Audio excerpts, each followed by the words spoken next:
জানিয়ে দিব আমাদের হাতে থাকা সর্বশেষ গুরুত্বপূর্ণ আপডেট বাংলা সংবাদ। এপ্রিলে খালেদা জিয়ার দেশে ফেরা হলো না কেন? এরপর জানিয়ে দিব কাল ঢাকায় শ্রমিক সমাবেশ করবে জামায়াত।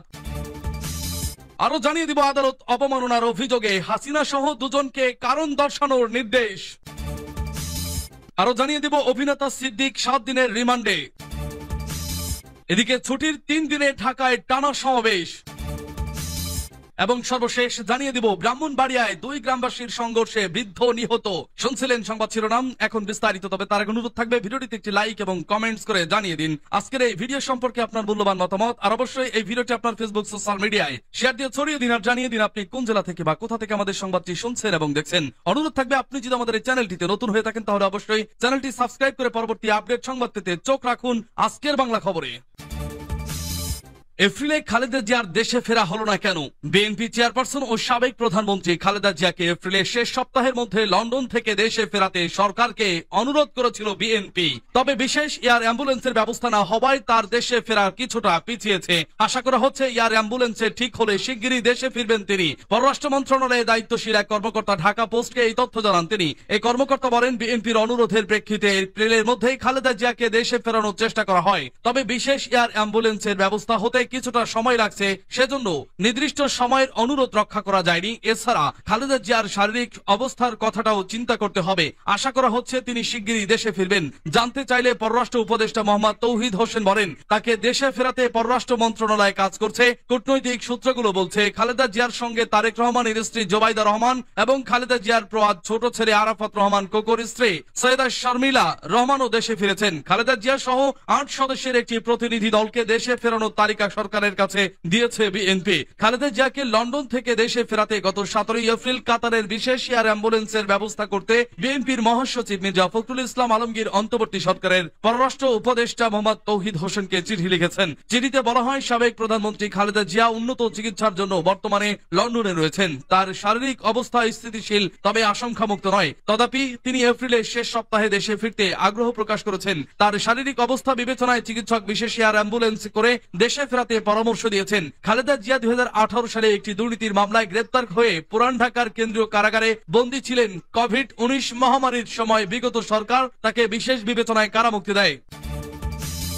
কাল ঢাকায় শ্রমিক সমাবেশ করবে জামায়াত। আন্তর্জাতিক শ্রম দিবস উপলক্ষে ঢাকায় শ্রমিক সমাবেশ করবে জামায়াতে ইসলামী। বৃহস্পতিবার সকাল 9টায় রাজধানী ঢাকার পল্টন মোড়ে বাংলাদেশ শ্রমিক কল্যাণ ফেডারেশনের উদ্যোগে এই সমাবেশ অনুষ্ঠিত হবে। এক সংবাদ বিজ্ঞপ্তিতে জানানো হয়, শ্রমিক ফেডারেশনের সভাপতি সাবেক এমপি মাওলানা আনোয়ার শামসুল ইসলামের সভাপতিত্বে সমাবেশে প্রধান অতিথি হিসেবে বক্তব্য রাখবেন জামায়াত আমির ডক্টর শফিকুর রহমান। বিশেষ অতিথি হিসেবে বক্তব্য রাখবেন নায়েবে আমির সাবেক এমপি অধ্যাপক মুজিবুর রহমান ও সেক্রেটারি জেনারেল সাবেক অধ্যাপক মিয়া গোলাম পরোয়ার। বিবৃতিতে ডক্টর শফিকুর রহমান বলেন, 1886 সালের 1 মে আমেরিকার শিকাগো শহরে শ্রমিক সমাজ তাদের অধিকার প্রতিষ্ঠার জন্য আত্মত্যাগের এক উজ্জ্বল দৃষ্টান্ত স্থাপন করেছিল। বিশ্বের শ্রমিক সমাজ তা থেকে অনুপ্রাণিত হয়ে এখনো তাদের অধিকার আদায়ের আন্দোলন চালিয়ে আসছে। শ্রমিকদের ন্যায্য অধিকার আদায়ের সেই আন্দোলন আজও পুরোপুরি সফলতা লাভ করেনি। প্রায় সময় শ্রমিকদেরকে তাদের ন্যায্য বেতন ভাতার দাবিতে রাজপথে আন্দোলন করতে দেখা যায়, যা নিতান্তই দুঃখজনক। এই অবস্থার অবসান হওয়া দরকার। তিনি বলেন, শ্রমিকদের গায়ের ঘাম শুকানোর আগেই শ্রমিকদের ন্যায্য পাওনা পরিশোধ করার জন্য রাসূল করিম সাল্লাল্লাহু আলাইহি ওয়াসাল্লাম জোর তাগিদ দিয়েছেন।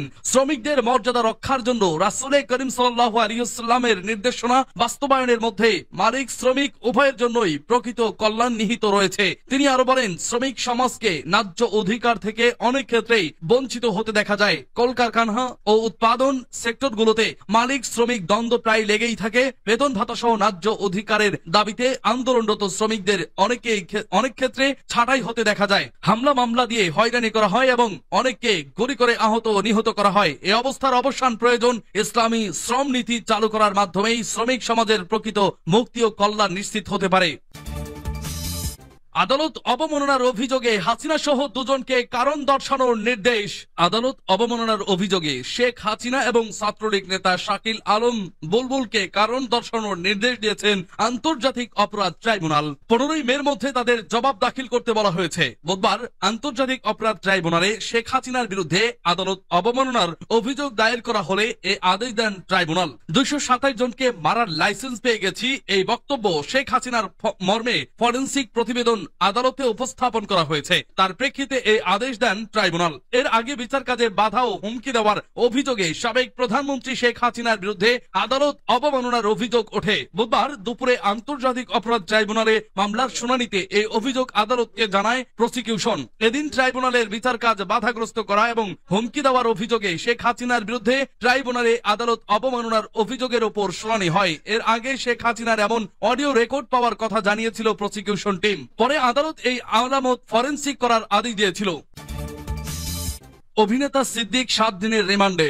বৈষম্য বিরোধী ছাত্র আন্দোলনের সময় রাজধানীর গুলশানে ভ্যান চালক জব্বার আলী হাওলাদার হত্যা চেষ্টা মামলায় অভিনেতা মোহাম্মদ সিদ্দিকুর রহমানের 7 দিনের রিমান্ড মঞ্জুর করেছেন আদালত। আজ বুধবার ঢাকার অতিরিক্ত চিফ মেট্রোপলিটন ম্যাজিস্ট্রেট মোহাম্মদ সানাউল্লাহর আদালত এই আদেশ দিয়েছে। এদিন সিদ্দিককে আদালতে হাজির করে 10 দিনের রিমান্ড আবেদন করেন মামলার তদন্ত কর্মকর্তা গুলশান থানার উপপরিদর্শক আব্দুস সালাম। আসামি পক্ষের আইনজীবী রিমান্ড বাতিল ও জামিন চেয়ে আবেদন করেন। শুনানি শেষে বিচারক 7 দিনের রিমান্ড মঞ্জুর করেন। এর আগে গতকাল মঙ্গলবার বিকালে রাজধানীর বেইলি রোডে অভিনেতা সিদ্দিককে মারধর করে রমনা থানায় শপথ করেন একদল যুবক। আওয়ামী লীগ সরকারের আমলে একাধিকবার ঢাকার গুলশান ও টাঙ্গাইলের মধুপুরের আসন থেকে মনোনয়ন চেয়েছিলেন সিদ্দিক, তবে তিনি মনোনয়ন পাননি। মামলা সূত্রে জানা গেছে, বৈষম্য বিরোধী আন্দোলনের সময় 19 জুলাই গুলশানের শাহজাদপুরের কনফিডেন্স টাওয়ারের সামনে আন্দোলনকারীদের উপর গুলিবর্ষণ করা হয়। এতে জব্বার আলী হাওলাদার গুলিবিদ্ধ হন। চিকিৎসা নিয়ে সুস্থ হয়ে তিনি সাবেক প্রধানমন্ত্রী স্বৈরাচার শেখ হাসিনা সহ 109 জনের বিরুদ্ধে গুলশান থানায় মামলা করেন। ছুটির 3 দিনে ঢাকায় টানা সমাবেশ।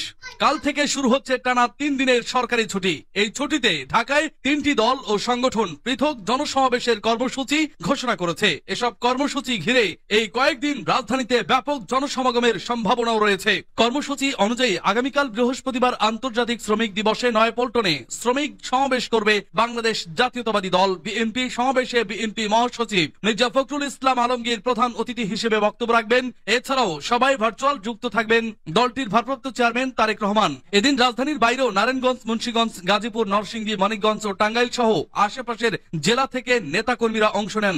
এরপর দিন শুক্রবার আওয়ামী লীগের বিচার নিবন্ধন বাতিল এবং রাজনৈতিক কার্যক্রম নিষিদ্ধের দাবিতে ঢাকায় বড় সমাবেশ করার সিদ্ধান্ত নিয়েছে জাতীয় নাগরিক পার্টি। এদিন জাতীয় মসজিদ বাইতুল মোকাররমের দক্ষিণ ফটকে সমাবেশ করবে দলটি। এদিকে শনিবার নারী বিষয়ক সংস্কার কমিশন বাতিল সহ কয়েকটি দাবিতে সোহরাওয়ার্দী উদ্যানে মহাসমাবেশের আয়োজন করেছে হেফাজতে ইসলাম বাংলাদেশ। এদিন সভার সভাপতিত্ব করেন হেফাজতের সিনিয়র যুগ্ম মহাসচিব ও মহাসমাবেশ বাস্তবায়ন কমিটির আহ্বায়ক মাওলানা জোনায়েদ আল হাবিব। হেফাজতে ইসলামের মহাসমাবেশে প্রধান দাবি হলো তাদের নেতাকর্মীদের বিরুদ্ধে করা প্রায় 300টি মামলা প্রত্যাহার। পাশাপাশি আলোচনায় উঠে আসবে 2013 সালের 5 মে শামলা চত্বর, 2021 সালের মার্চ ও 2024 সালের বিভিন্ন ঘটনায় নিহতদের হত্যার বিচার। এ দাবি, নারী নীতি ও সংশ্লিষ্ট সংস্কার কমিশন বাতিল, সংবিধানের প্রস্তাবনায় আল্লাহর ওপর আস্থা ও বিশ্বাস পূর্ণ স্থাপনের আহ্বান এবং ফিলিস্তিন ও ভারতে মুসলমানদের নিপীড়নের প্রতিবাদ।